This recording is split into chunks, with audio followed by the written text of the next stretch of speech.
Assalamualaikum warahmatullahi wabarakatuh. Saya Indro Yoga Setiawan dari semester 1 Prodi Ekonomi Syariah akan menceritakan tentang Nazarah Story. Berawal dari Nazarah kelas 9 SMP, lebih tepatnya pada waktu-waktu ujian, Nazarah itu sudah belajar tetapi tidak setiap hari, tidak maksimal, sehingga pada saat mengerjakan soal-soalnya Nazarah itu sudah bekerja semaksimal mungkin, mengerjakan semaksimal mungkin, akan tetapi hasilnya itu tidak sesuai apa yang diinginkan, dan nilainya setelah keluar itu Nazarah tidak ikut 10 besar. Kemudian setelah ayahnya mengetahui Nazarah tidak ikut 10 besar, ayahnya langsung marah-marah kepada Nazarah, sehingga Nazarah itu menangis karena takut dimarahi ayahnya. Kemudian ayahnya langsung menetapkan untuk melanjutkan SMP sekolahnya di pondok pesantren sambil ngaji. Nazarah pun langsung menuruti apa kata ayahnya karena ibunya juga ikut mendukung bahwa Nazarah untuk pergi ke pondok pesantren.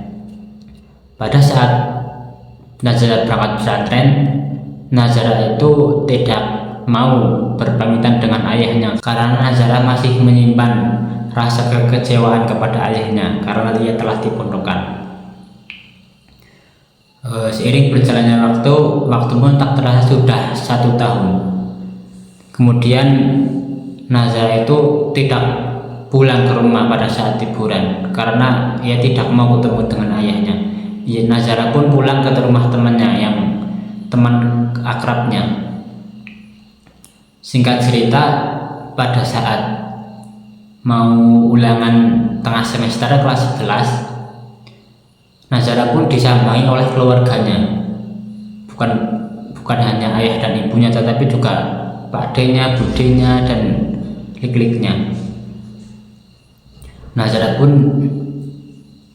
mau bertemu dengan ayahnya karena ayahnya pada saat itu lagi sakit parah. Setelah Nazarah bertemu dengan ayahnya, Nazarah pun langsung kembali ke pondok dan membawa makanan yang dibawakan oleh keluarganya. Setelah beberapa waktu kemudian, Nazarah pun ditelepon oleh pak D-nya yang katanya disuruh pulang. Nah, pada saat dia perjalanan pulang, Nazarah pun bingung ada apa di rumah itu. Katanya Nazarah itu perasaannya itu gak karuan. Kemudian setelah Nazarah sampai di rumah itu ternyata ayahnya sudah meninggal.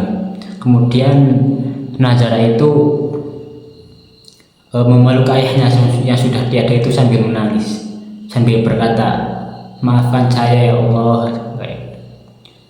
Singkat cerita, pada saat kelas 12 Nazarah itu dan menjadi anak yang paling rajin belajar dan paling rajin sekolahnya, sehingga ia mencapai paralel 1 pada saat ujian nasional di kelas 12.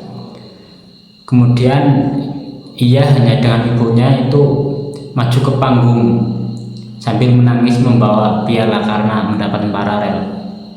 Lalu Nazarah berkata, "Andaikan ayah masih hidup, pasti ayah akan sangat bangga kepada saya." Nah, sekian cerita itu. Tidak ada kata yang salah, mohon maaf. Wassalamualaikum warahmatullahi wabarakatuh.